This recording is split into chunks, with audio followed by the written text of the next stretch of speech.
Estamos aqui mais uma vez com Culturalmente, né? Um podcast.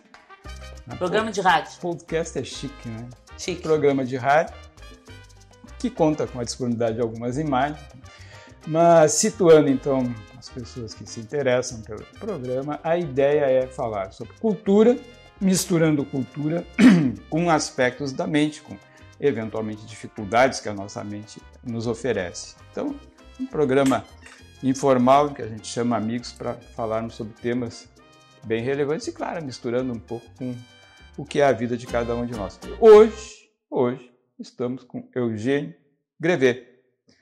E o Eugênio vai nos falar, Nós vamos conversar, né? Vamos conversar junto com o Eugênio, né, sobre questões do desenvolvimento, ou, numa linguagem mais científica, patologias do desenvolvimento, condições clínicas que vão aparecendo ao longo da vida das pessoas. E o Eugênio vai nos situar na relevância disso, eventualmente, né, cara, com um trânsito que essas pessoas fazem, muitas vezes pelo uso de substâncias, ou não fazem, né, quando há algum esforço no sentido de que isso não ocorra. Mas vamos deixar a palavra com o Eugênio para que ele nos situe, né, onde é que anda. Quem é Eugênio Grevet? Bom dia a todos. Quem é Eugênio Grevet? Eugênio Grevet é um psiquiatra, né, professor da Faculdade de Medicina aqui da Universidade Federal, e trabalho há 30 anos junto com o Salgado no que se chama transtornos do neurodesenvolvimento, especificamente TDAH, mas com o tempo a gente foi vendo que trabalhar somente com TDAH não fazia sentido, né, Salgado? E a gente começou a expandir isso para o que realmente são os transtornos do neurodesenvolvimento como um grupo aglomerado, né, de transtornos, né, e o desafio de fazer psiquiatras adultos pensarem nisso, né, que é uma área mais um campo dentro da psiquiatria infantil, né? Na psiquiatria infantil esse é o dia a dia deles, mas na psiquiatria de adultos está muito distante, né? Então, basicamente é o que nós estamos trabalhando, né, há quase 30 anos, né, nesse sentido de trazer para a psiquiatria de adultos essa porção da psicopatologia ou dos problemas, das dificuldades das pessoas que estão ligadas a essa questão de como cresceram, como o cérebro cresceu, como as habilidades motoras, linguísticas, de atenção, cognitivas, de relações sociais se desenvolveram, né?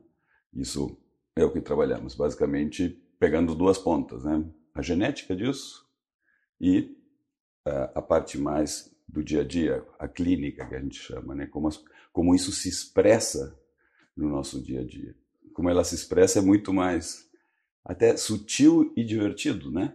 De poder entender pequenas coisas como, por exemplo, se atrapalhar com esse monte de vidros que é aqui e não quebrar nada da Carla aqui, né?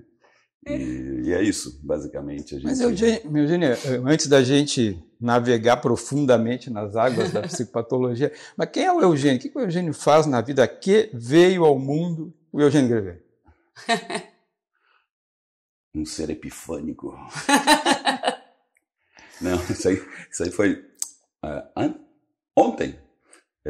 Chegou um cara um colega, professor, na minha sala lá no Hospital de Clínicas, e ele veio trazer um caso, né, de um paciente que ele achava que era autista e queria avaliar, né? E aí eu mostro nossa nova maneira de avaliar os pacientes, e aí eu vi que eu estava inundando ele. Ele olhou para mim e disse: "Tu teves uma epifania com esse teu método aqui?" Eu falei assim: "Cara, tu definiu." Na realidade é isso, é ficar surpreso com as coisas, né? Ficar observando e, de repente, nossa, que troço full. Que coisa que eu queria entender. Eu tenho que revelar isso aí. Né? E talvez, mais do que psiquiatra, eu acho que eu sempre fui cientista. Né? Então, essa é esse que sou eu. Alguém que olha para o mundo e quer entender o troço. O cara das perguntinhas, né? Meu pai me chamava por quê? Ainda bem que eu tive um pai que respondia, apesar da baixa escolaridade dele e dos transtornos do neurodesenvolvimento também, depois eu posso contar isso, Ele respondia, era uma pessoa muito inteligente. Então, eu tive muita sorte com isso. Ele me explicava o mundo. E aí, é uma continuidade que eu dei disso, talvez com uma oportunidade que ninguém teve na minha família, de estudar. Né? Então, essa característica natural da nossa família, de se questionar, de resolver, de perguntar, né? E a educação formal, que fez tudo de mim. Por isso que eu sou professor também, para devolver também isso para os outros, ensinar as pessoas a se questionar, a perguntar, a ter epifanias. E rock and roll e futebol também produzem epifanias ou dão oportunidades? Brutalmente. Né? Para dar uma ideia, né? Eu levei minha filha para o vestibular e as coisas são muito fortes na casa, então eu falei para ela assim, aquela ansiedade, né, toda de fazer o vestibular, e eu disse para ela, pensa em duas coisas, Lemmy Kilmaster e a minha avó, a abuela Chocha, né? Lemmy Kilmaster é o vocalista do Motorhead, que era um cara absolutamente autêntico, né? Ele vivia autenticamente sua vida e teve para mim uma das bandas mais fantásticas, assim, de quem gosta de rock pesado. E minha filha gosta, né, de Motorhead, né? E minha avó, que era uma pequena sábia, apesar de também, de novo, pouca escolaridade, né? Pintava mandalas até o final da sua vida. Então, coisas desse tipo. Fora... Talvez ela tenha encontrado, né, Eugênio, um tratamento para ela. Talvez ela já tivesse algum transtorno de desenvolvimento, que eu estava lendo ontem mesmo, o uso da mandala e a neurociência, né? Uhum. Que ela ativa os dois hemisférios do cérebro. Então, que né, agora estão vendo que é um tipo de método de entrar em mindfulness, em concentração plena, ativando os dois hemisférios cerebrais. Então, às vezes a gente acha que é só uma brincadeira, mas é um autotratamento, né, pelo jeito. Certamente. Ela, no final da vida, estava mais sem mobilidade, né, e ela estava profundamente entediada, pobre, né, e era uma pessoa muito, muito ativa, fazia comidas maravilhosas. E aí, ao estar parada e não podendo mais costurar, porque ela foi uma costureira de mão cheia, ela começou a pintar. Eu tenho essas mandalas hoje, e são incríveis a combinação de cores que ela fazia, os padrões que ela desenvolvia. Mas então tu vês, é um jeito de atingir a saúde mental também, mas né? Um detalhezinho aqui sutil para quem está curioso de te conhecer, né? Tu usasse um termo em espanhol, né, para falar da abuelita. Né? Abuelita. Por que em espanhol, hein, Eugênio? Porque eu nasci na Argentina, né? E aos 11 anos eu vim para o Brasil, né? Épocas duras, né? Não viemos por questões políticas, mas econômicas, né? Uma diáspora econômica que a Argentina sofreu e a gente veio para esse país maravilhoso, né? Que nos acolheu. Fomos imigrantes ilegais, presos pela Polícia Federal. Né? Não sabia, né? Uhum. Né? E eu sempre digo, o meu primeiro contato com as instituições brasileiras não foi a escola pública, porque eu não podia me matricular, porque eu era ilegal, não tinha documentos, e foi com a Polícia Federal, que pegou a gente trabalhando. Inclusive eu estava num pequeno posto de gasolina que meus pais compraram, e eu estava atendendo, e eu atendi o policial que flagrou a gente, né? Fez esse... Né? Prendeu em flagrante. Esse mesmo. É isso aí, né? Então, foi tempos duros, mas sobrevivemos, estamos aqui. As instituições foram boas, né?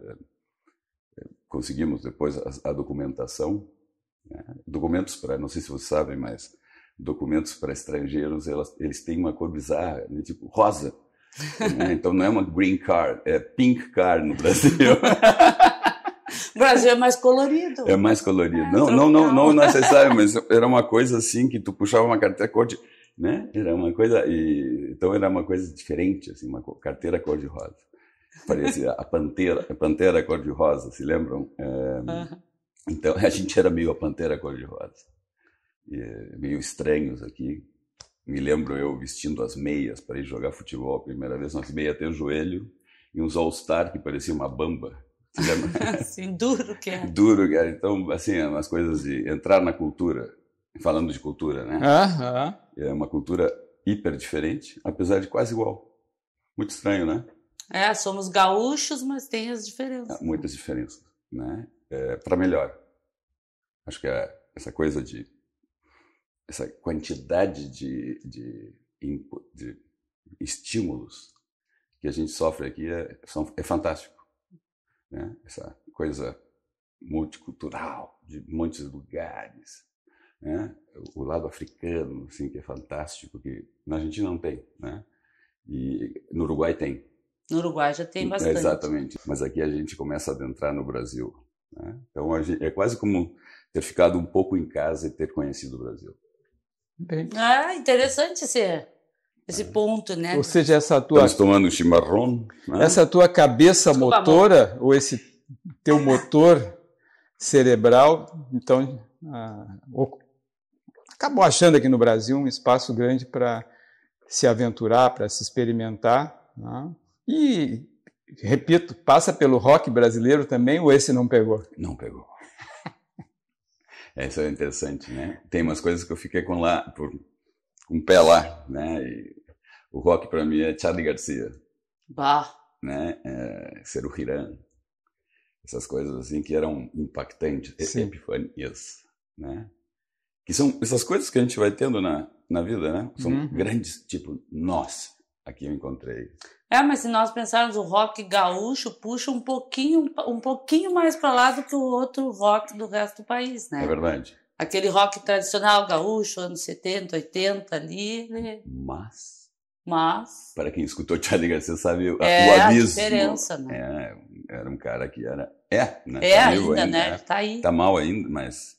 Então, é o meu grande ídolo dessa adolescência, junto com Led Zeppelin, né? Que me causou uma epifania. Eu falo, às vezes, palavras que não sei bem como se pronunciam, onde está o acento, porque, às vezes, entre espanhol e português, eles têm uma diferença de acentos ou de acentuações, né? Mas as epifanias, às vezes, elas são ao contrário. A primeira vez que eu ouvi Led Zeppelin, How Lotta Love, eu fiquei apavorado. Isso aqui vai me levar para a perdição. Né? Pelo jeito não levou, né? Não. Mas tu leva o Led Zeppelin junto contigo ainda hoje. Sim. Eu escuto 4 bandas, basicamente, né? A minha família diz que não consegue me fazer, né? Que é Led Zeppelin, Black Sabbath, Deep Purple e Motorhead. E os argentinos aí sim, aí são várias bandas assim, que eu descobri. Até o pop, eu acho que eu descobri com essas bandas, né? Um pop fantástico, né? Soda Stereo, Charly Garcia, as bandas que ele fez durante a sua vida, né? Principalmente a que se chama Serú Girán, né? Que é uma banda pouco conhecida aqui, mas talvez são considerados os Beatles da Argentina.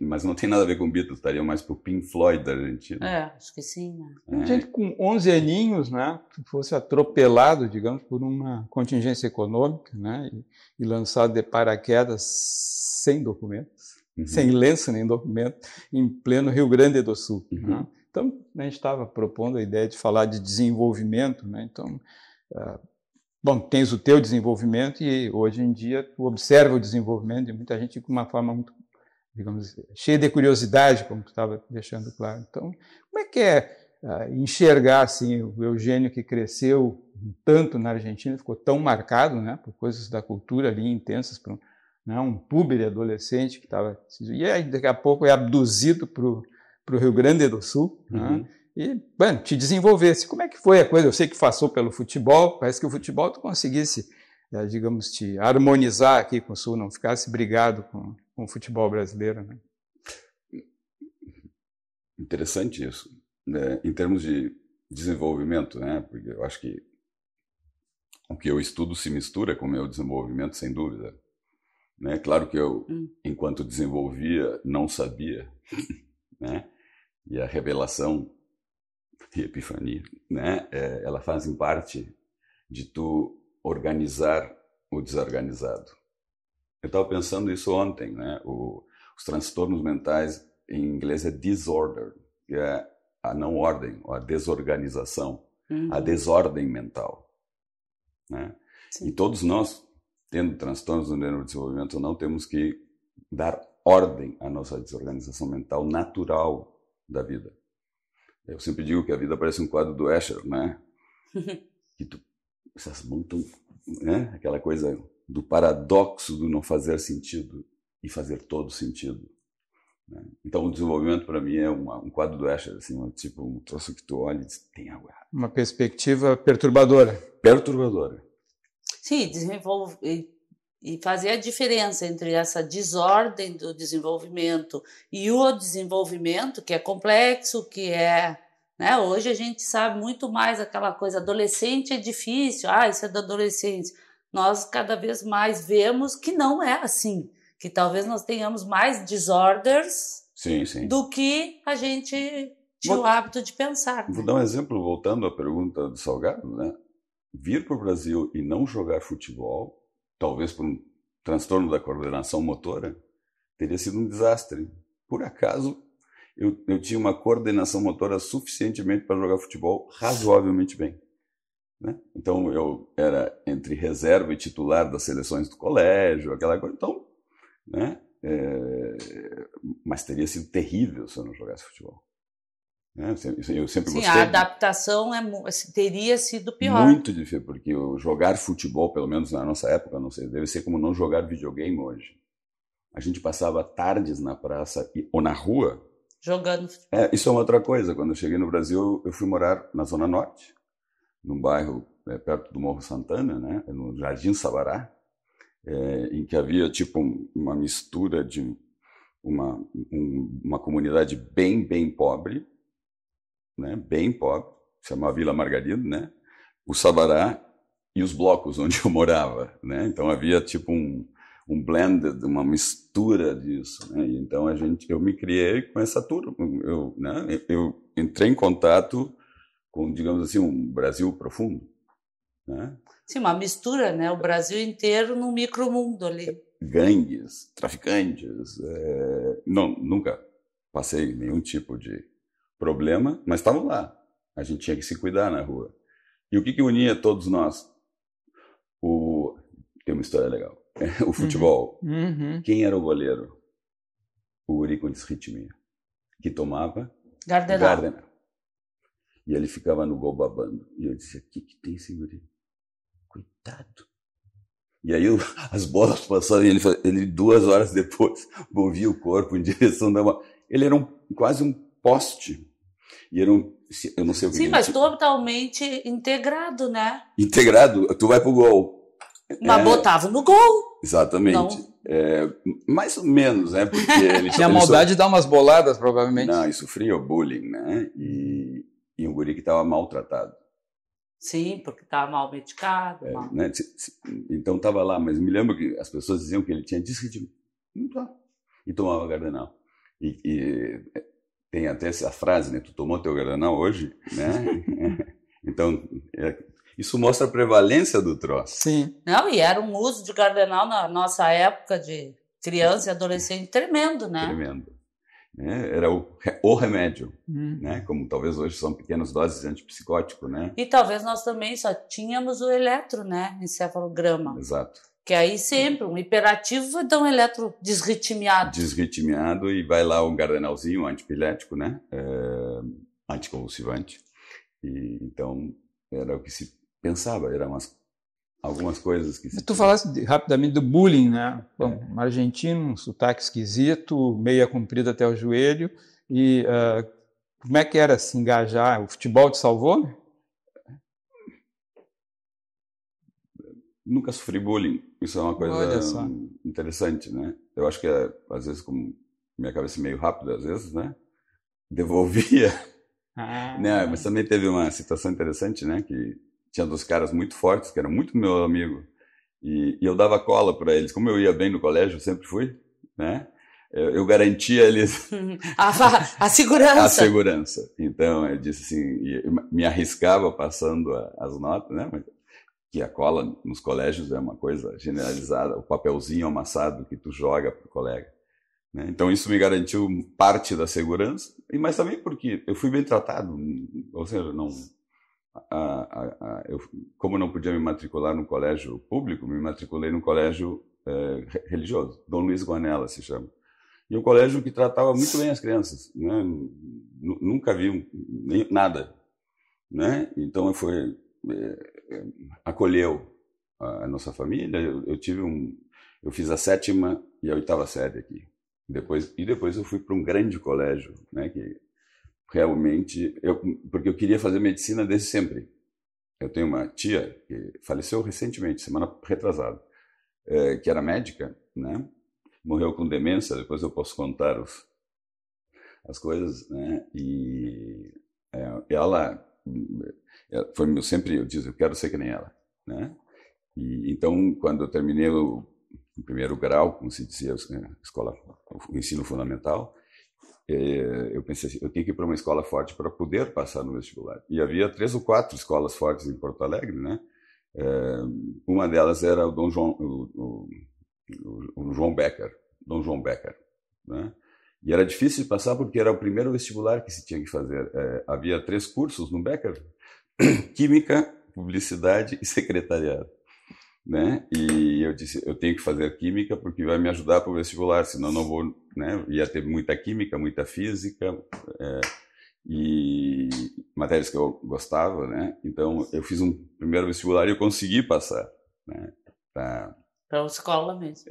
Então aí foi que eu entrei em contato com o ensino público de excelência.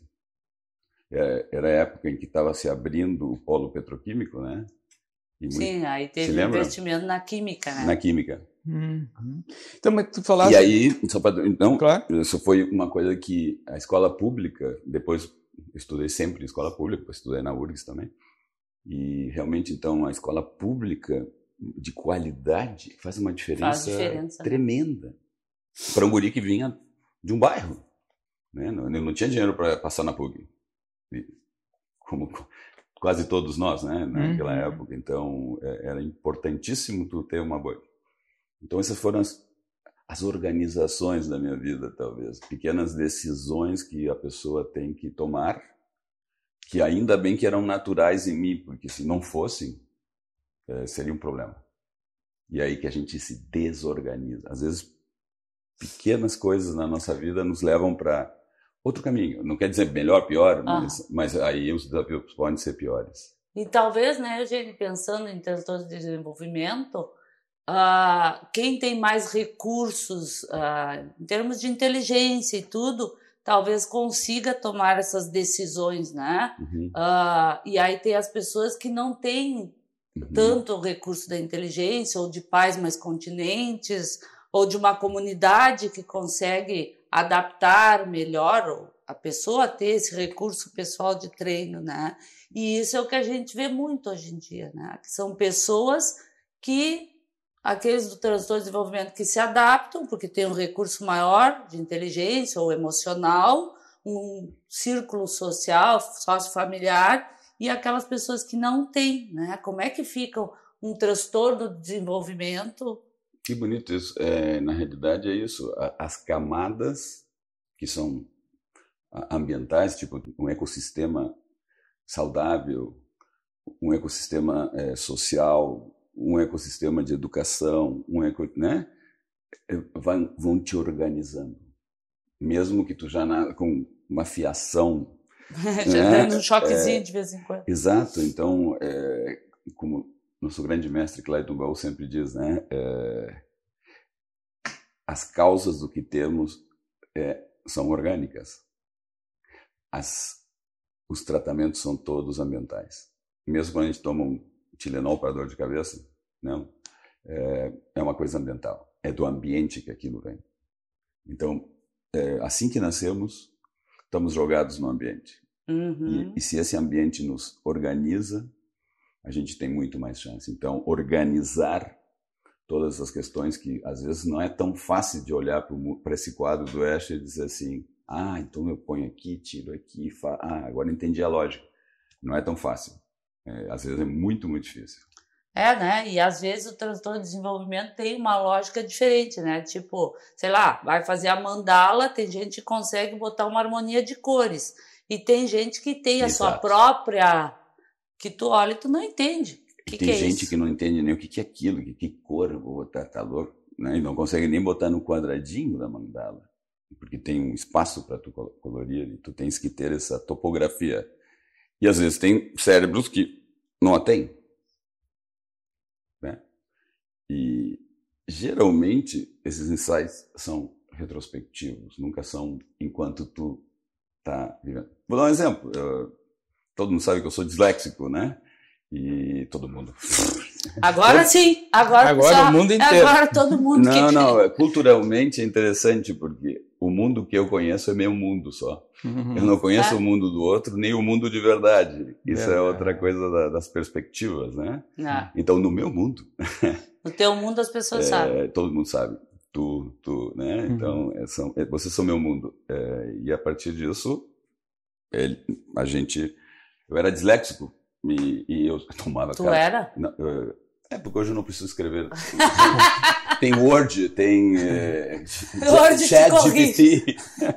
Eles te corrigem. Eu escrevo uma frase toda errada, dou pro chat, please. Arrume essa porcaria. Ele faz uma frase que eu digo, mas que maravilha, é assim que eu tinha que escrever. Então, mas voltando, né? E eu tinha ditado, meus cadernos, era na época em que quem fazia bullying era professor. Te corrigia, botava gigante que tu tinha errado uma letra. E meus cadernos eram todos vermelhos. Eu ia super bem nas provas, mas tirava quase 0 nos ditados. E minha mãe me levou numa psicóloga, ainda na Argentina.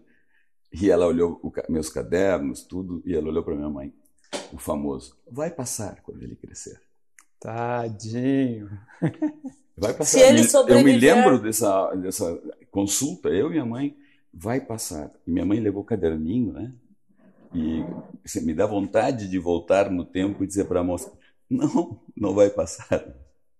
Porque isso é uma outra característica, quando a nossa fiação para ler símbolos ou para reproduzir símbolos, ela vem diferente, né? Atípicos, né?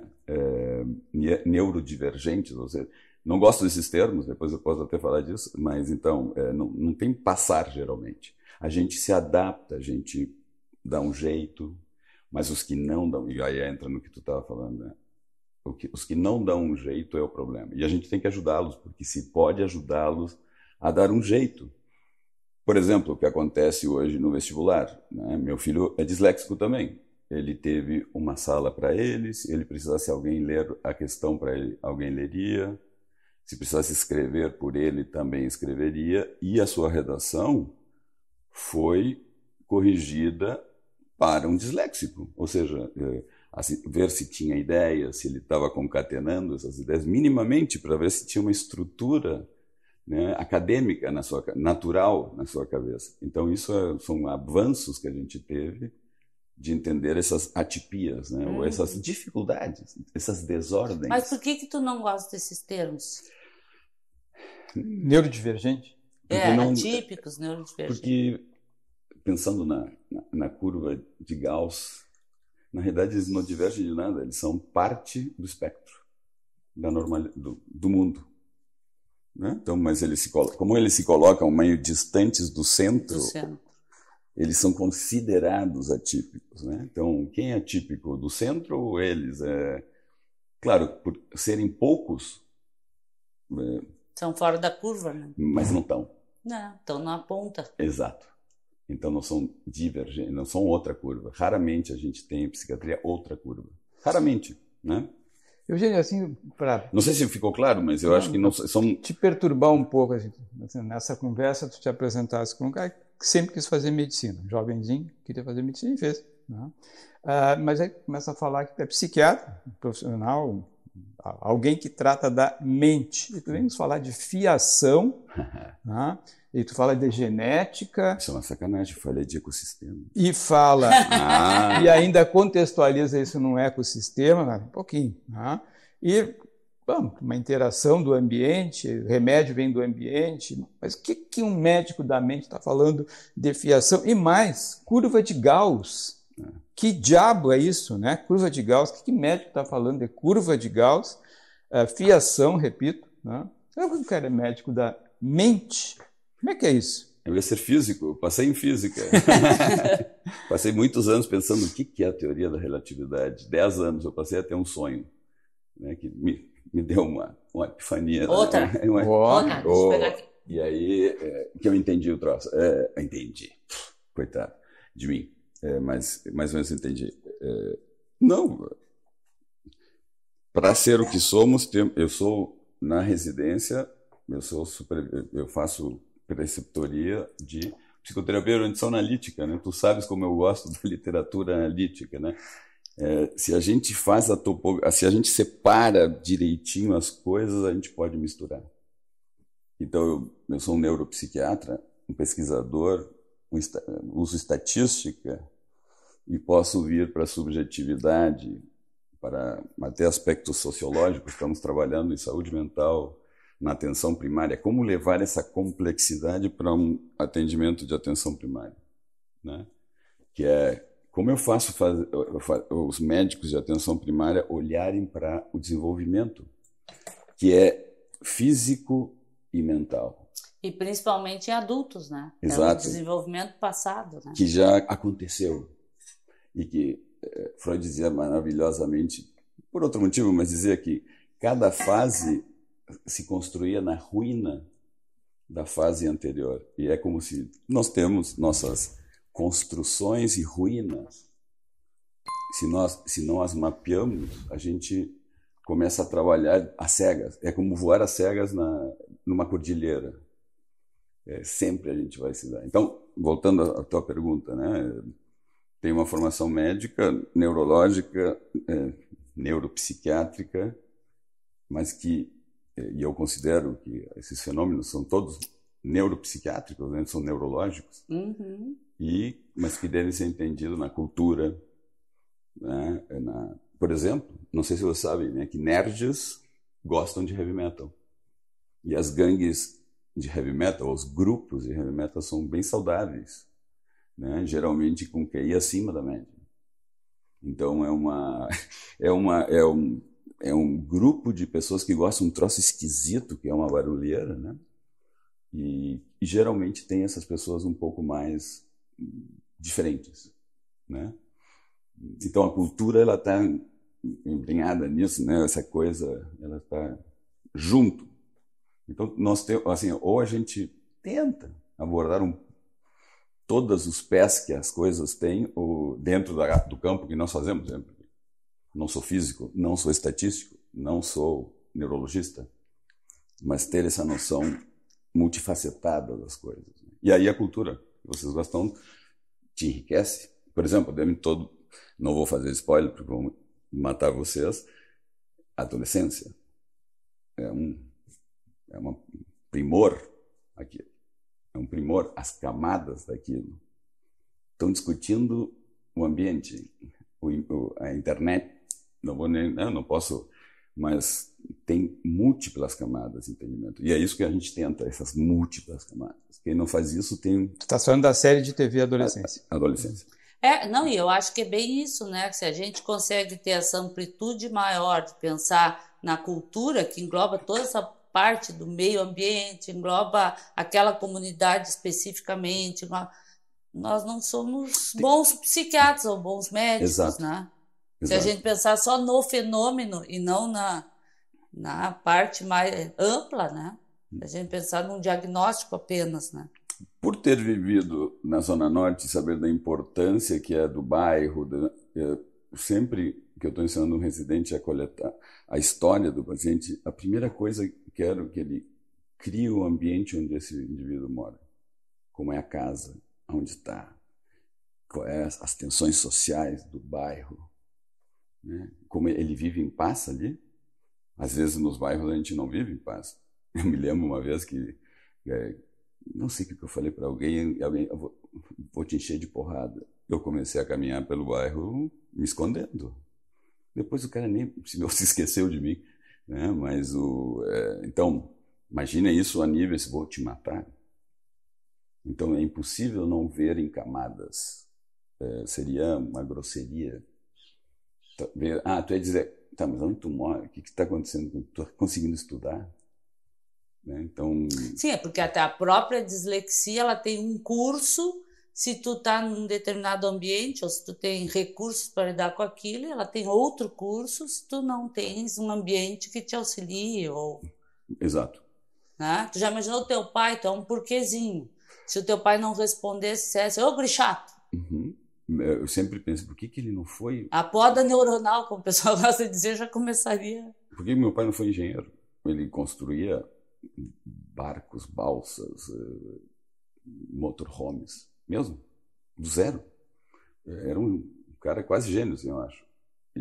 Mas ele tinha algum problema com a educação formal.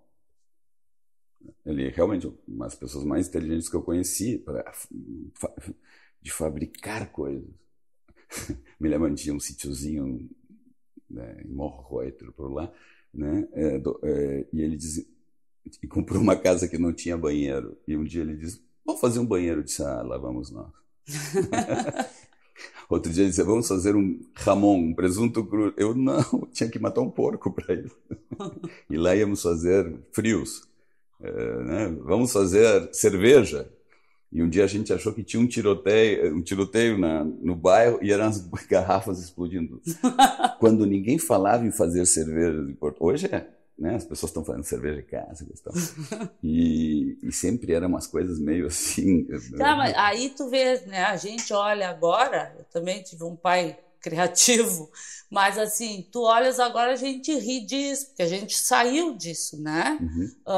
Mas tu imaginas que uma coisa que me perturba muito é a glamorização disso. Isso. Né? Que parece que é legal. Não, a gente ri agora porque os nossos pais, a gente conseguiu lidar com isso, né? Ou passou, mas lá quando a gente estava bem no meio da criatividade deles, não era fácil, né? Então isso é uma coisa que me incomoda. Eu acho que às vezes isso atrapalha até o nosso tratamento dessas pessoas, né? Isso que eu não gosto, eu não tenho Instagram, não tenho Facebook, não tenho redes sociais, não porque eu não entenda de tecnologia, pelo contrário, mas porque aquilo me desorganiza, me desordena, né? E tem tantas coisas que me desordenam, né? As tensões, as coisas. Então, voltando, essas questões, elas precisam ser pensadas com seriedade. E até rever termos, essas coisas que as pessoas dizem. Eu gosto muito vou me organizar com o método Pomodoro. A primeira vez que eu disse Pomodoro, para mim, é uma lata de tomate. O que é essa porcaria, né?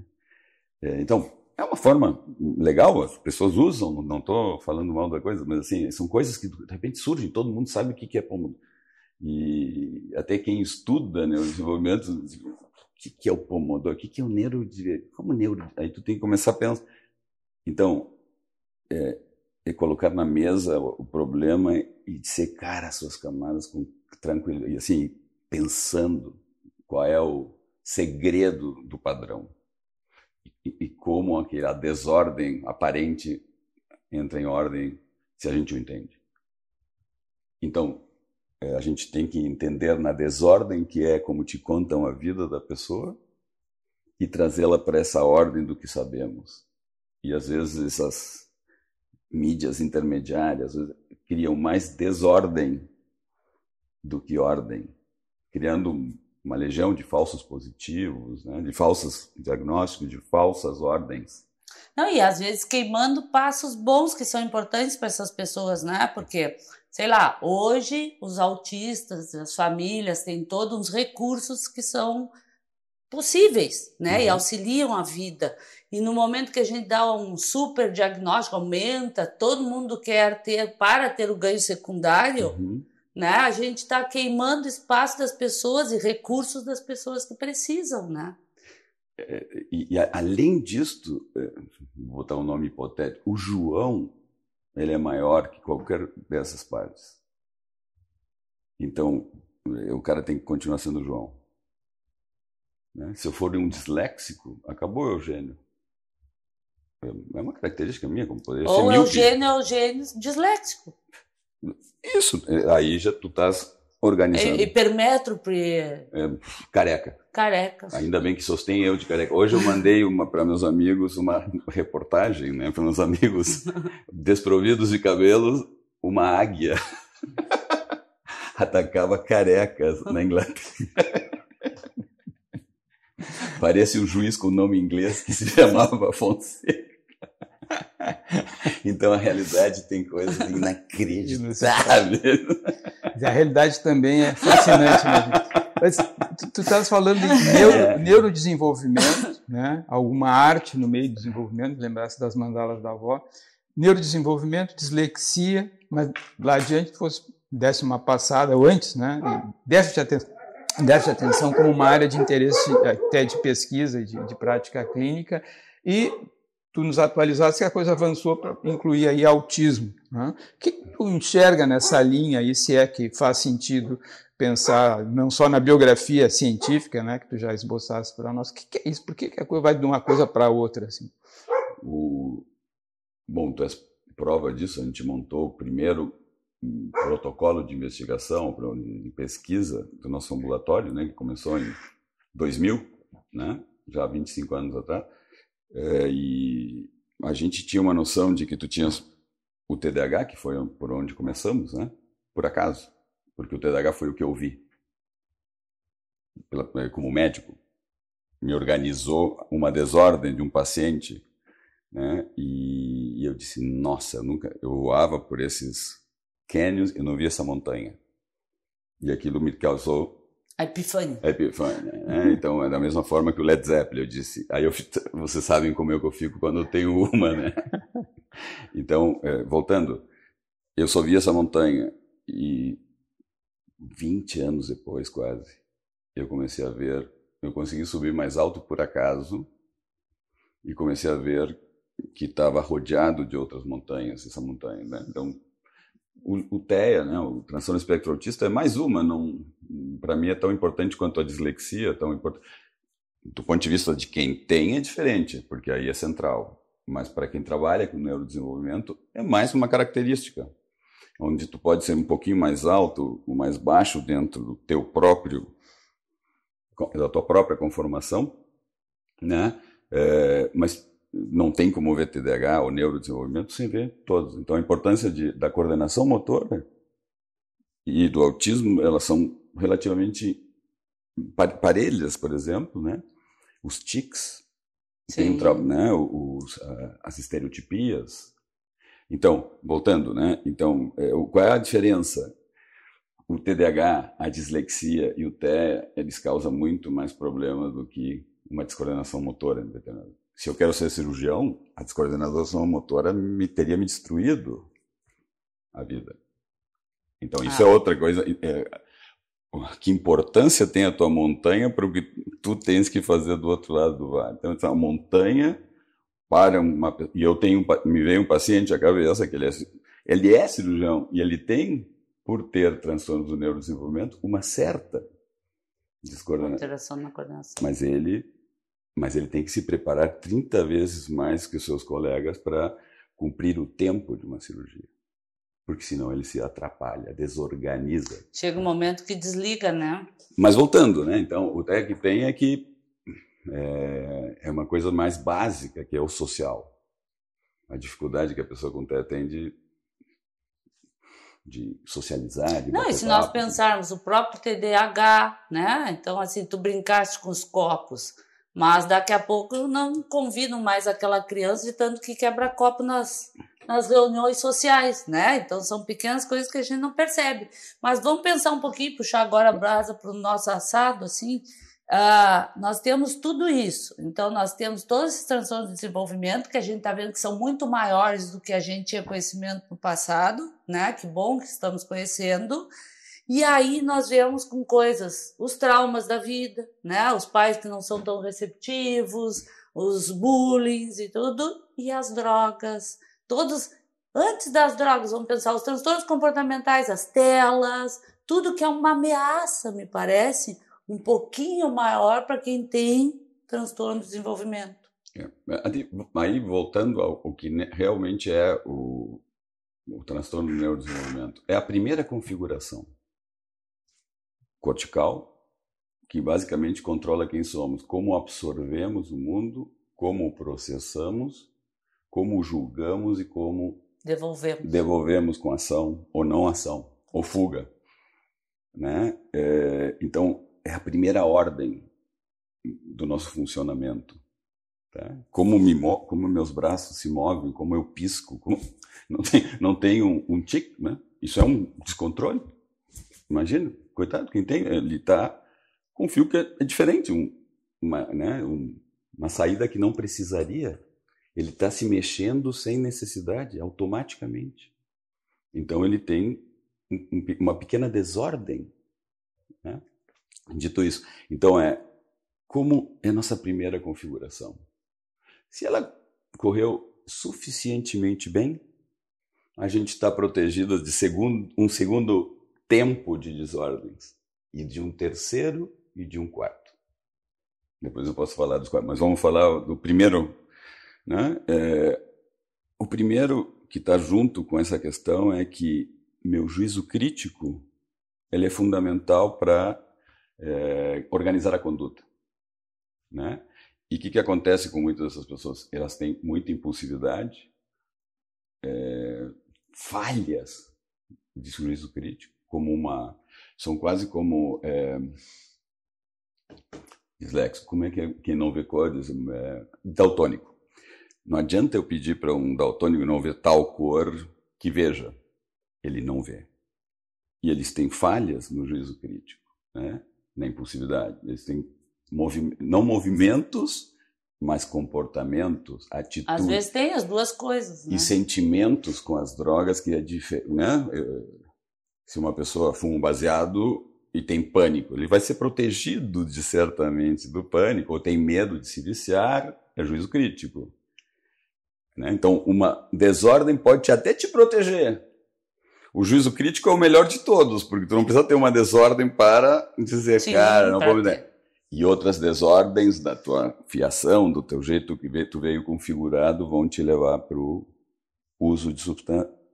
Experimentar substâncias todos nós vamos. 90, tu pode me dizer, Carla, salgado, mas é algo brutal quantas pessoas são expostas ao álcool. É quase a totalidade do mundo. Nosso mundo. Nossa.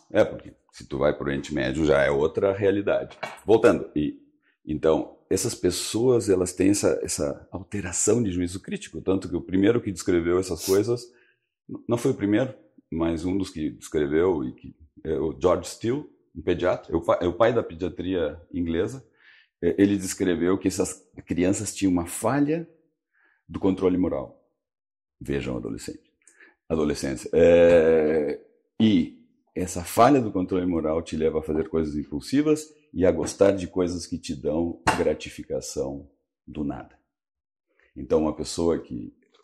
Hoje em dia a gente sabe, o que mudou disso é que não é moral, né? Exato. É orgânico, é fisiológico. Lendo o paper do cara, ele usou a palavra moral, porque eu acho que era uma coisa da moralidade da época, Vitória, quase saindo da era vitoriana, né? Era 1903, mas era controle dos impulsos. Ponto. Ele não tem nada ali de moralista, nada, né? Não tem uma abordagem moralista. Né? Pelo contrário, bem... Talvez tenha faltado a palavra e ele Ele não tinha na época. Na época, a deficiência intelectual era retardado. Não, retardado não é pior. Era antes. Né? Aquelas coisas de imbecil. Tinha uma coisa horrorosa. Né? Cretino e imbecil. Né? Então, eram os graus de deficiência intelectual. Idiota, cretino e imbecil. Mas voltando, né? Então, essa... incapacidade te leva às vezes a fazer experimentações, a ter sensações inacreditáveis em que te faz a vida real e a que realmente vai te levar para uma existência razoável, né? Desviar. Então, quanto maior essa alteração de juízo, maior essa impulsividade, maior o risco. E aí tem uma coisa interessante que essas pessoas, estamos falando da curva, né? Essas pessoas um pouco fora da curva na sua configuração, na sua ordem primordial, digamos assim, tem uma tendência muito grande, até 9 vezes maior, por exemplo, de fazer dependências químicas. Impressionante. Isso nós falando só da dependência química. Não, sim, Imagina sim. se a gente botar agora as comportamentais. E as dependências químicas, comportamentais e as outras doenças mentais.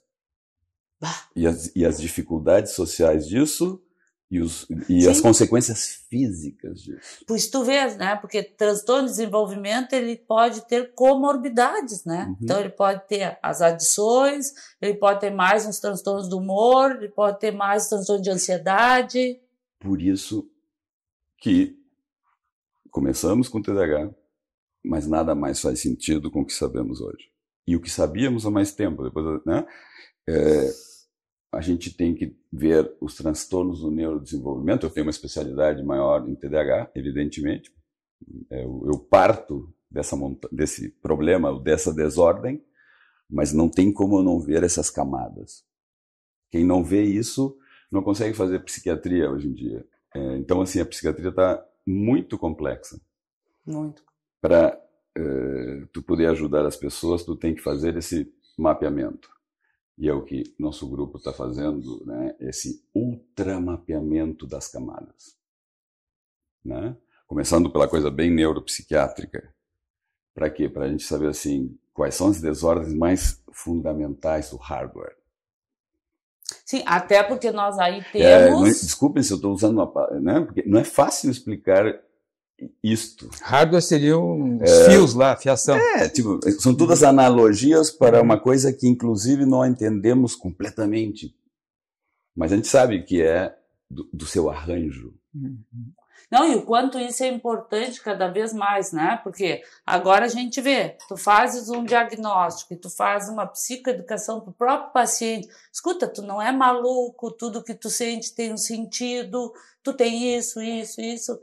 E clareia muito, né? Então, tu vieste com a fiação trocada desde cedo. Uhum. Isso, às vezes, abre um espaço para as pessoas, mesmo a gente que trata adolescente, adulto jovem e pessoal mais velho, mesmo os idosos, quando a gente explica, cara, a tua vida foi assim porque tu tinhas...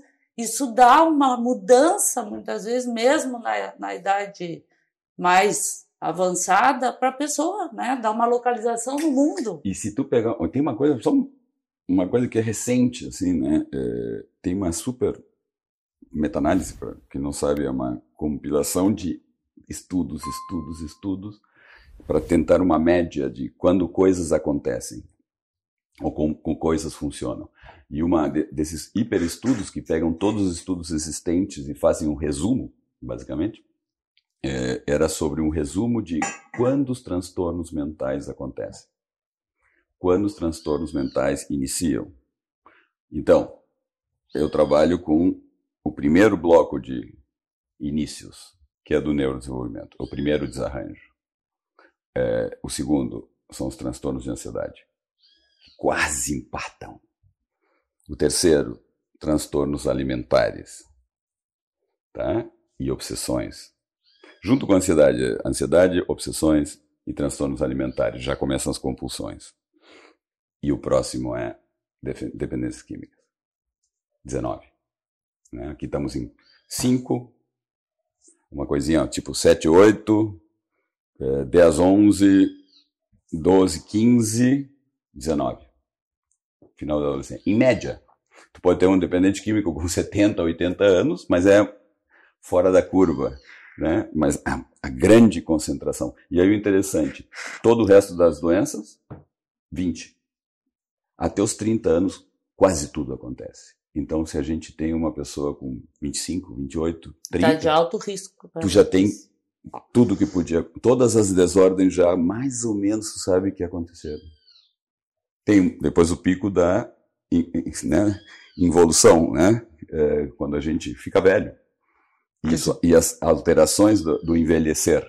Mas na vida adulta é isso. Então, numa faixa que vai dos 18, 20, digamos assim, aos 30, né?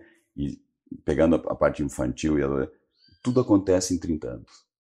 Quer dizer, essa instrução lá, como tu falaste lá na ponta, né, na comunidade, sobre essa forma de entender o desenvolvimento da psicopatologia pode fazer diferença vital na vida de um indivíduo identificado precocemente. Isto, e aí entra essa questão do ambiente.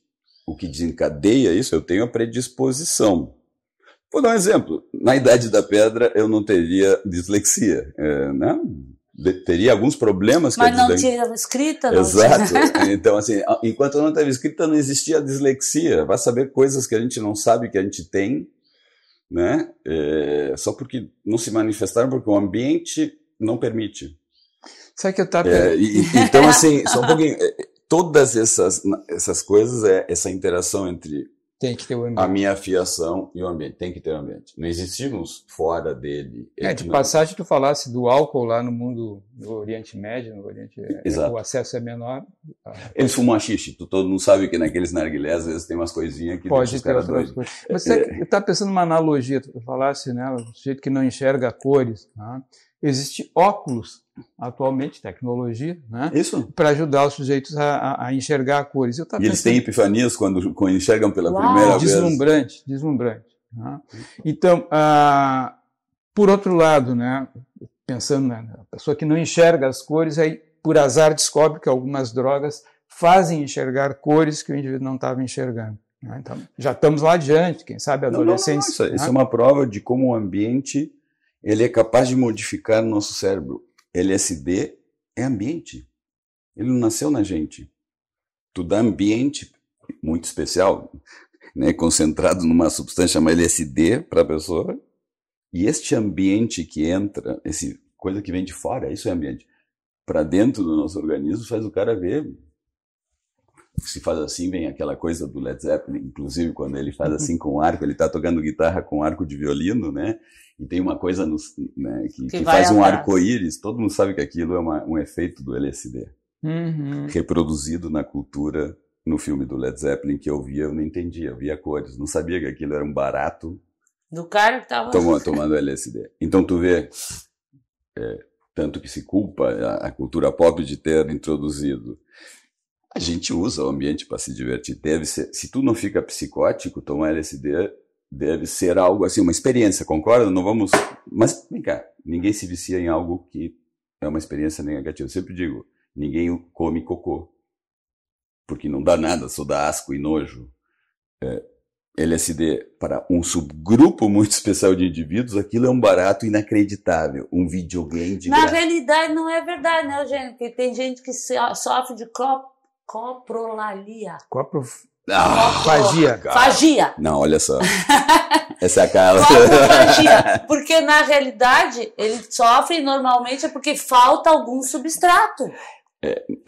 Às vezes, a droga não é pelo prazer, é porque talvez encaixe em algum substrato que esteja faltando para aquela pessoa. E é fantástico. Então, assim, é fantástico isso. Isto é um comportamento... como é que era aquela coisa de...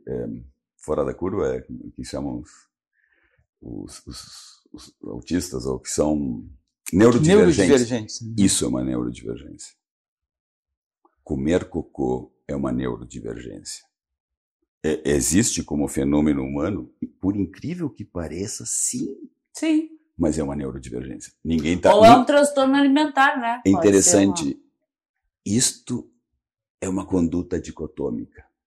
Não existe, eu como um pouquinho de cocô e outro come 100 quilos. Exatamente. É uma galera, e isso se chamava em psiquiatria perversão. Do perversão do quê? Né? Do amor, perversão da vida. Ninguém come cocô. Por isso que eram pervertidos. Não estou julgando moralmente, eu não sou vitoriano. Então, mas isso sim que é uma doença. E não uma desordem. Exatamente. Então aí muito nós temos uma deficiência. Comer cocô é uma doença. Isso eu acho que tem um nome até meio deselegante, é pica, né? Perversão do apetite. Isso também é outra coisa que é um pá. Tipo, porque o cara chupa preguinha. Sim, mas assim, a gente só consegue trabalhar e ajudar essas pessoas se a gente não tiver o preconceito de que aquela pessoa come cocô. E que aquela pessoa tá doente. Tá doente. Tipo, se alguém vem pra ti e diz, eu como cocô. E Eugênio, nessa linha... come, né? A gente sabe que isso tá ligado à sexualidade. Nessa linha do desenvolvimento, que pode ter desfechos infelizes como dependência química, né? Como transtornos aí, comportamentais importantes. Voltando, historicamente, faz sentido ainda pensar em disritmia? Mas, e é assim que devemos pensar. se tem uma coisa que a gente, tipo, mas aquela falou, adorei o que tu falou, mas tem um momento em que a gente come cocô. Quando a gente é muito criança e não tem a mínima topografia, que a gente põe a mão nas fraldas e põe na cara e come cocô. Concordam? É tipo, não é que come, pode ter um contato que a gente evitaria ao máximo. Sim, a mãe distraiu e a criança...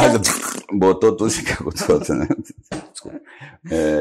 Então, isso é algo que, em alguns momentos, mas é de uma desorganização no adulto que, tipo, para tudo.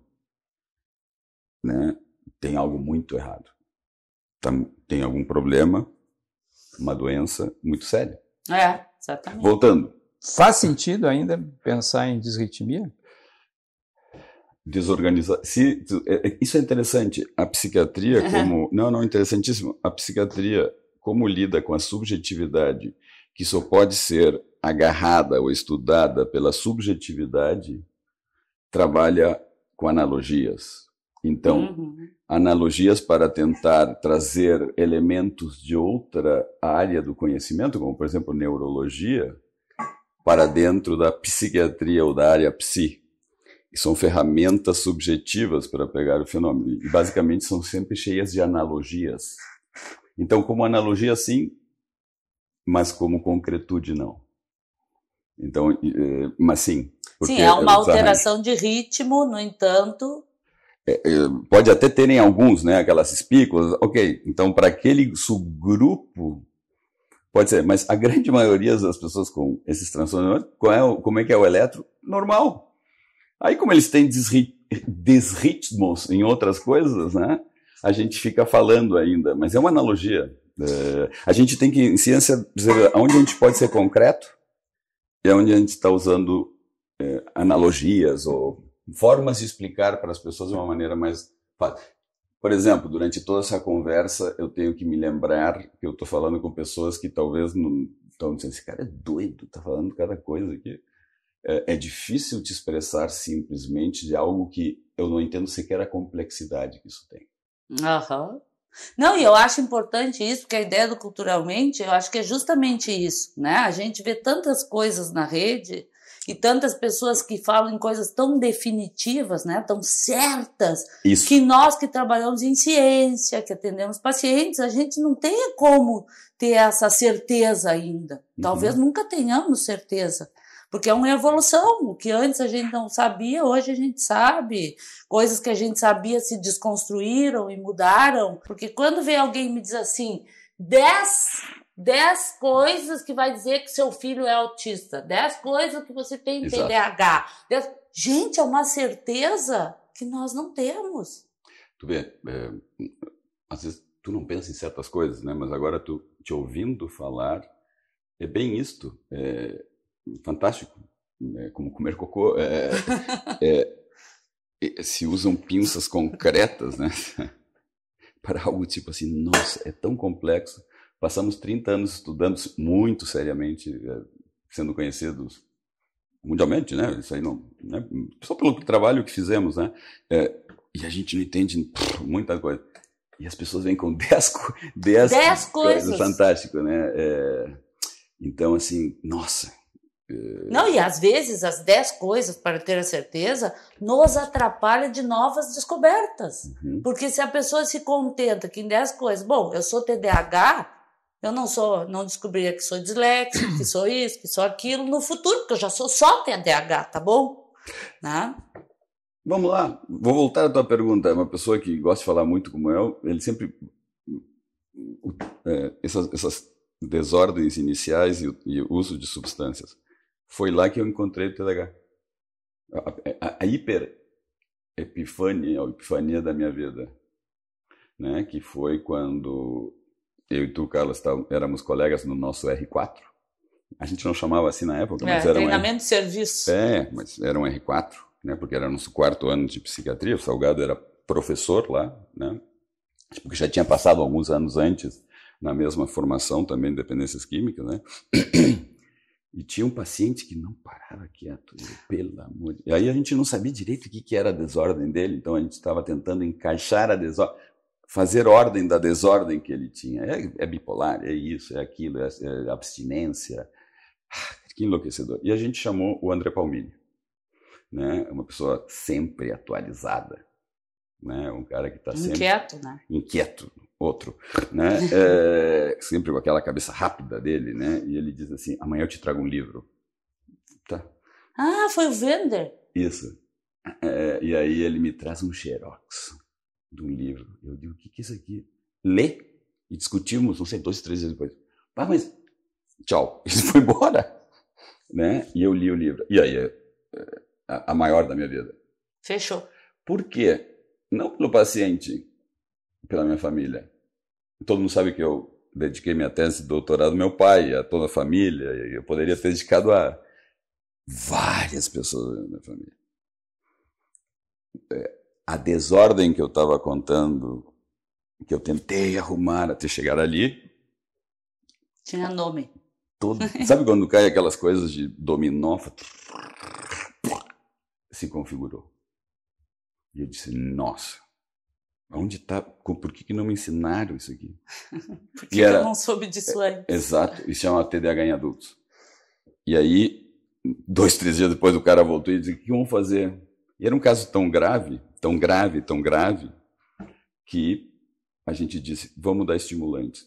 Foi a primeira vez que eu prescrevi metilfenidato, ou Ritalina, né, como todo mundo conhece. E na época era o que se tinha. Eu me lembro que eu entrava, era um quarto compartilhado, era uma sala de observação, tinha 2 caras, e quando a gente abria a porta, o cara dizia, doutor, pelo amor de Deus, faça uma coisa. Para esse cara. O cara não, era um quartinho pequenininho, assim, e o cara não parava. E aí, tá, vamos lá.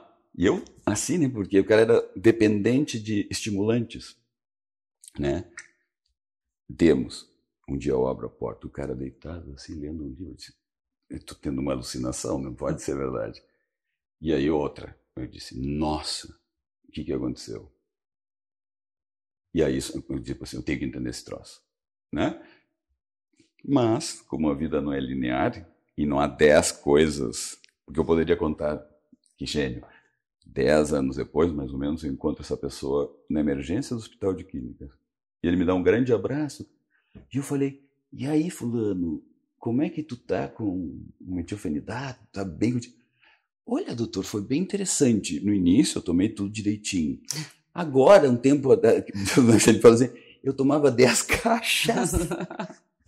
Eu falei, por dia. Então, a gente criou ou não criou, mas o tratamento entrou na sua velha desordem desse... Ele tinha comorbidades, né?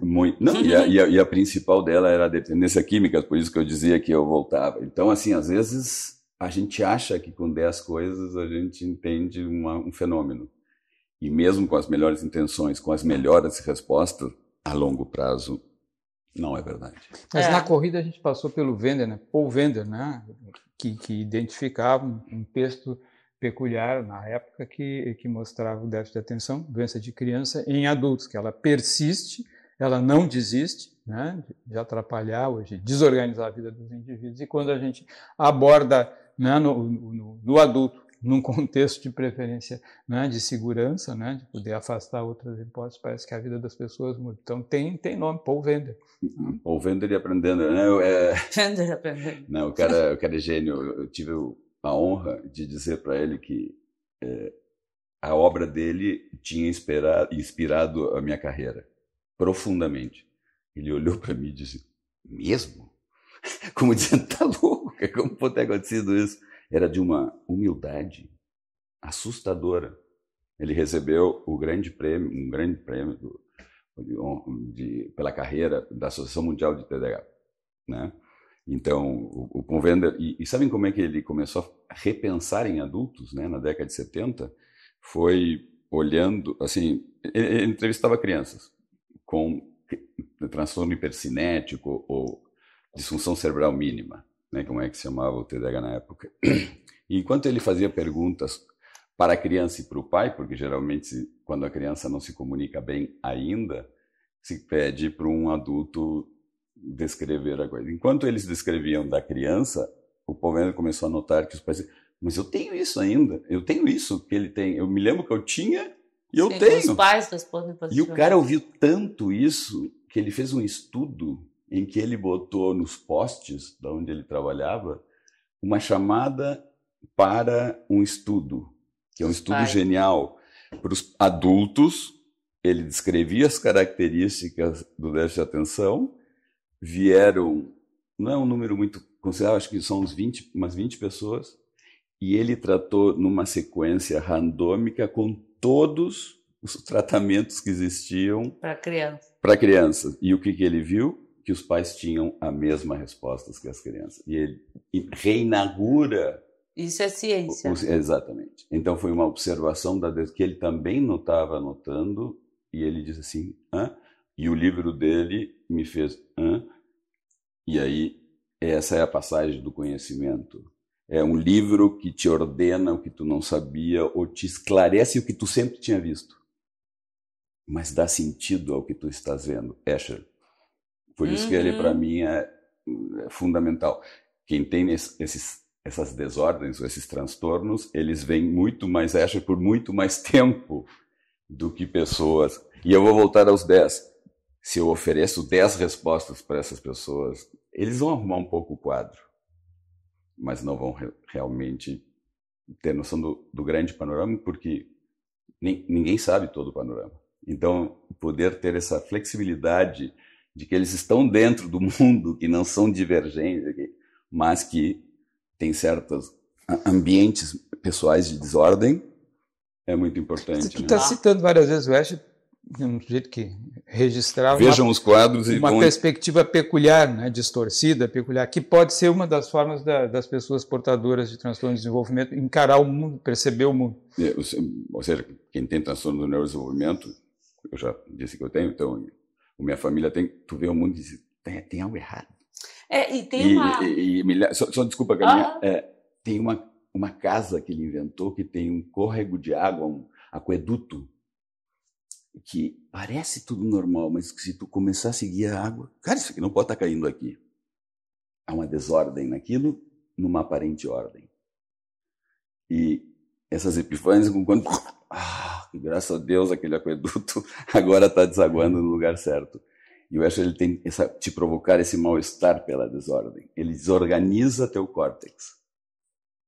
Então, eu sempre digo que tratar pessoas com déficit de atenção tu tens um quadro, tem áreas assim, e a gente tem que ajudar a criar a ordem.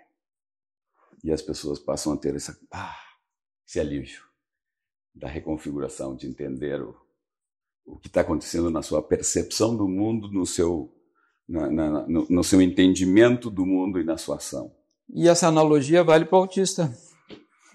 Autismo. Ou para o autismo, né? O transtorno do espectro. Muito. São as pessoas que eu mais gosto de trabalhar pela capacidade que eles têm de se reorganizar. É inacreditável.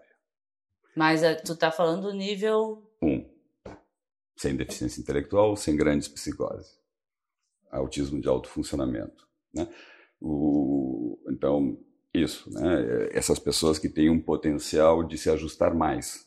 E aí isso também tem. A gente não pode forçar uma pessoa que tem autismo assim a imaginar que porque isso pode ser tu vai não criar uma ordem, mas uma ruptura. Sim, exatamente. Rasgar o tecido em desordem. Então, voltando, vejam como tudo analogia, mas é isso. Então, mas voltando, o autismo são as pessoas que mais se reorganizam. É impressionante como eles têm uma capacidade de ver o mundo assim inacreditável. Tipo, quando eles ganham perspectiva, ganham um alívio, e eles começam a agir profundamente na realidade. E a saída começa a ser fantástico, como melhoram em saltos. Então é um prazer, muitas vezes, ajudá-los a ganhar essa perspectiva que a gente possibilita ter. E aí 10, gostei dos 10.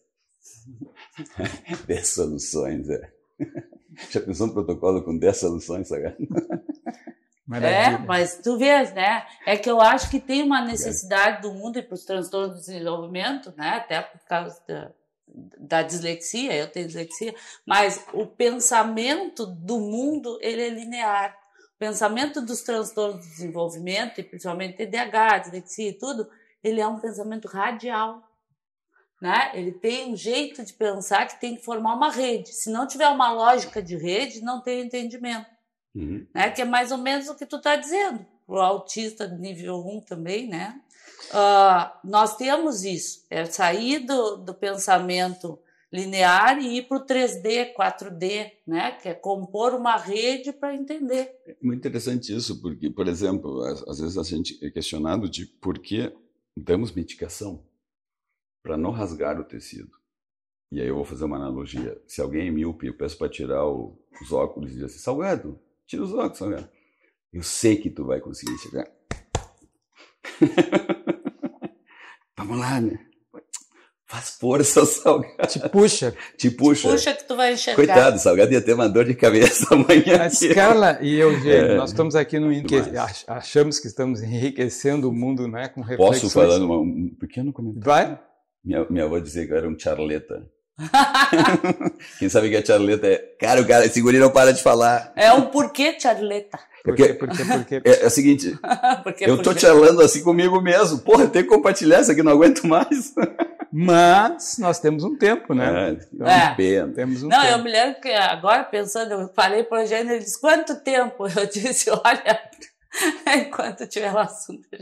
Mas temos um tempo, eu acho que, né, demos uma panorâmica nessa temática complexa, né, que o Eugênio nos ajudou para a qual o Eugênio nos ajudou a transitar, a navegar, né, Eugênio? E, claro, muitos desdobramentos podem surgir disso. E é isso que a gente espera, que quem tem a curiosidade de olhar a nossa proposta, né, de escutar, o podcast, né, e possa também ter seus desdobramentos e a sua curiosidade atiçada. E saber que a gente não chegou a 10 pontos cruciais. Não, eu vou escrever. Pouco provável. Definitivo. Mas vamos então agradecer ao Eugênio, né, Eugênio, pela gentileza, a cortesia, enfim, a generosidade de dividir, inclusive, coisas delicadas da biografia, que nem sempre é fácil, né? E o Eugênio leva bem, né? Acho que já transitou bastante por essas coisas, o bastante para poder... Meu ambiente que às vezes não... Eu me lembro que o Salgado disse assim, para, Eugênio. Então é isso, para, Eugênio, paremos nós, né? Para, Eugênio. Eu também, né? Antes que a cachorrada comece a latir para nós. Muito obrigado. Eu que queria agradecer. Pena que os programas que eu vejo no Short Video nunca são assim, né? São os caras que vêm e dizem, desculpem não ter as 10 coisas para vocês, né? Não vou conseguir dar. Então, muito obrigado pela oportunidade de essa reflexão randômica. Eu espero que tenha organizado alguma coisa para alguém. Vai ser um prazer. Exatamente. Obrigado.